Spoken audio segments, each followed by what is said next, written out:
filsafat politik. Ya, ini hubungannya sama tadi. Kita bagian kecil dari mesin besar. Maka dalam hidup bersama kuncinya harmoni. Harmoni itu terjadi ketika kita tidak ngitung keinginan kita, tapi yang kita hitung kepentingan bersama biar mesin besar ini jalannya bagus. Kehidupan bersama kita jalannya bagus. Manusia pertama-tama bukan individu tapi kawanan. Kawanan bahasa Indonesia ya, bukan bahasa Jawa. Ya, bahasa Jawa kawanan itu jenisnya. Jadi kawanan itu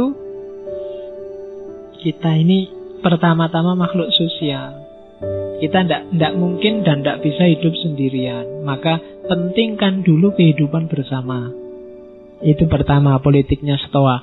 Politiknya Stoa yang kedua, asumsinya adalah hidup ini, tak baca aja ya, karena semua manusia itu levelnya sama, harusnya kita ini kan manusia yang sama seluruh dunia.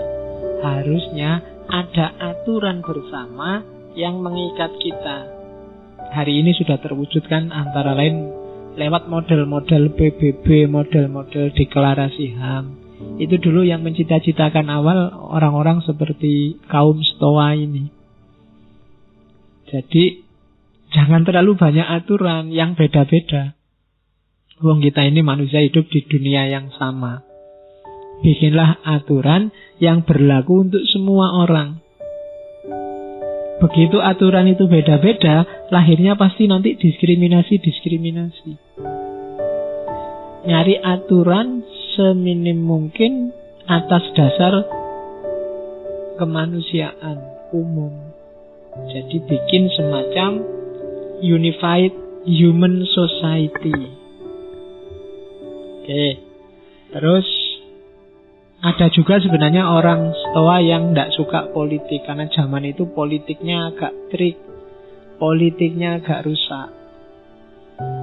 Jadi mereka anti hukum bikinan manusia. Yang mereka percaya hukum alam, bukan hukum Tuhan loh ya, hukum alam. Alam ini ada hukumnya, yaitu yang kita pedomani. Ya hukum alam kayak tadi, logosnya Tuhan tadi loh. Yang males ya nanti tidak sukses. Yang rajinlah yang sukses. Yang tekun nanti sukses. Ini hukum-hukum alam. Yang kita pedomani ini, bukan hukum bikinan. Kalau hukum bikinan sifatnya parsial dan temporal. Jadi itu filsafat politiknya Stoa. Jadi pertama-tama sadari kita hidup di alam semesta ini semacam organisme. Organisme itu kayak tubuhmu itu loh, organisme. Kalau matanya sakit, semua tubuh ikut merasakan sakit, itu organisme. Kayak mesin, kayak laptop ini. Yang error keyboardnya, semua fungsi yang lain gak ada artinya. Yang error VGA-nya, ya semua fungsi yang lain juga gak ada artinya. Yang error layarnya saja sebenarnya, tapi ya semua fungsi yang lain gak ada gunanya. Itu namanya organisme. Kita hidup bermasyarakat juga begitu. Jangan dikira kalau alapak itu kan minoritas, kita bikin sengsara juga nggak masalah. Enggak, dia bagian kecil dari organisme besar di mana kita hidup di situ. Kalau yang satu kacau, mesti kita juga akan ikut kacau. Jadi tidak harus karena minoritas, tidak penting itu Pak, enggak. Setiap komponen dia ada perannya. Maka kehidupan sosial juga harus begini. Kita utamakan kepentingan bersama, bukan keinginanmu sendiri. Itu filsafat politiknya Stoa. Ini penting menurut saya untuk kehidupan kita hari ini yang diserbu habis-habisan oleh informasi yang tidak jelas. Apapun itu isinya berita yang nyampe padamu, yang kamu dengarkan, itu sifatnya sudah opini, bukan fakta. Ada orang cerita Pak, bla bla bla bla.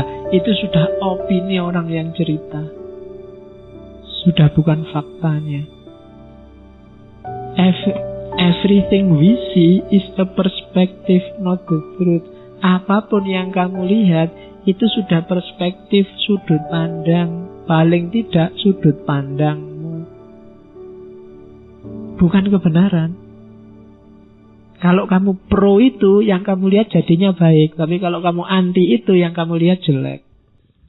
Jutaan orang demo di Jakarta, itu yang pro demo sama yang anti demo lihat gambar yang sama, tapi kesimpulannya beda.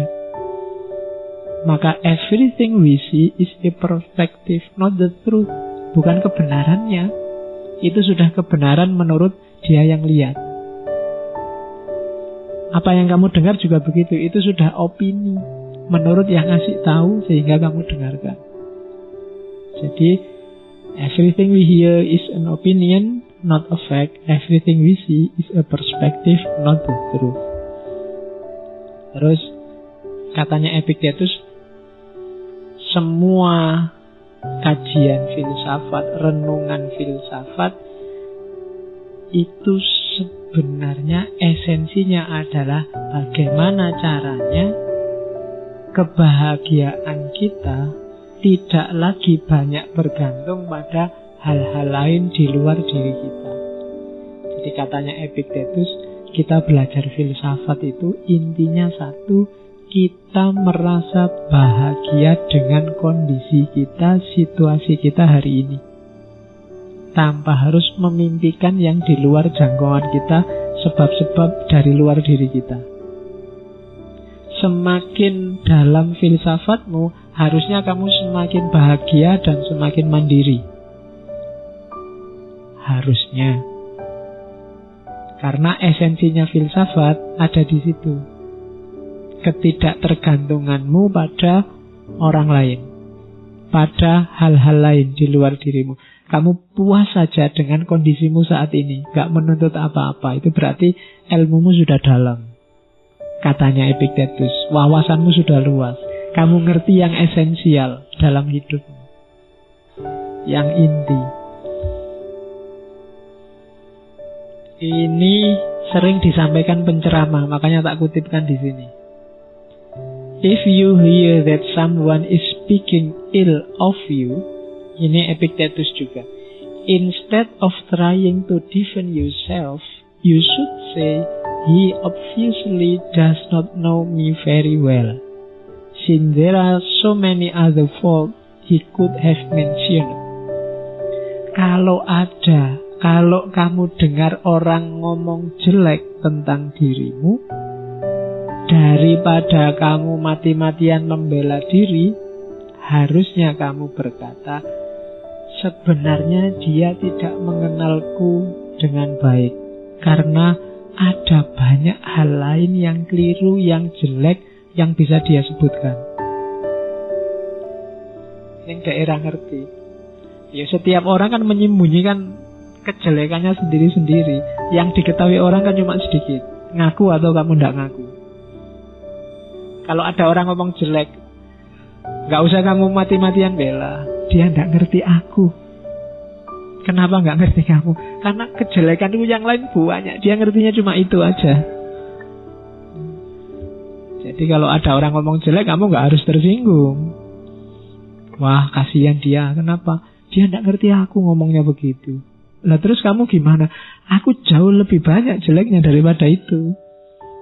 Nah, kalau gitu kan gak jadi tawuran. Kamu gak harus terus tak balas, kamu jeleknya apa kok ngomong aku jelek, kan biasanya begitu. Katanya Epictetus, enggak. Kalau ada orang ngomong jelek tentang dirimu, ingatlah bahwa kejelekanmu jauh lebih banyak daripada yang dia omongkan. Cuma dia tidak ngerti aja, siapapun orangnya. Nah, itu maunya Epictetus. Ya, ini banyak terjadi. It is impossible for a man to learn what he thinks he already know. Tidak mungkin orang bisa belajar sesuatu yang dia merasa sudah tahu. Ini menurut saya rumus. Kamu tidak usah capek-capek debat dengan orang yang sudah merasa yakin dirinya benar. Tidak usah capek-capek adu nasihat dengan orang yang merasa sudah ngerti. Nggak usah capek-capek ngajari orang yang merasa dia sudah tahu. Buang-buang energi. Itu kalimatnya Epictetus. It is impossible for a man to learn. Dia tidak akan bisa diisi lagi. Dia sudah penuh. What he think he already knows. Kalau orangnya sudah merasa dia tahu, sudah merasa dia benar, nggak usah menghabiskan energi. Tinggal kamu, ya wis, pendapatmu begitu, pendapatku begini, selesai. Karena kalau tidak, yang terjadi kayak orang sholat tadi yang batal semua. Sana mencaci, sini mencaci. Kalau dia sudah, kecuali dia minta petunjuk. Loh, menurutku yang benar ini. Kalau menurutmu gimana? Jangan-jangan aku yang salah. Kalau ada pendirian gitu baru kamu boleh diskusi. Tapi kalau di awal sudah, loh, yang benar itu ini, kamu yang salah, ya wis. Oh, dia sudah merasa benar, sudah merasa tahu kok. Daripada energimu habis, biarin aja lah. Karena dia sudah nggak bisa diisi lagi. Itu ke orang lain. Dirimu sendiri juga begitu. Kalau kamu juga merasa dirimu benar, merasa dirimu sudah tahu, alamat nggak bisa diisi lagi. Kamu sudah penuh. Siapapun ngajari, tidak akan bisa masuk. Maka biar tidak impossible, biar kamu bisa berkembang terus, bukalah pintumu. Pertanyakan apakah yang kamu yakini itu memang yang benar. Jangan-jangan orang lain punya informasi baru, punya data baru yang lebih benar. Itu baru kamu bisa berkembang. Kalau enggak, ya sudah. Hanya semacam itu, nanti hasilnya sama-sama keras, sama-sama kaku, enggak bisa diisi. Akhirnya batal semua. Oke. Sudah ya, itu terakhir. Make the best use of what is in your power and take the rest as it happen. Apapun yang sedang kamu kerjakan, lakukan yang terbaik. Tidak usah mikir hasilnya, karena kalau kamu lakukan yang terbaik juga yang akan terjadi.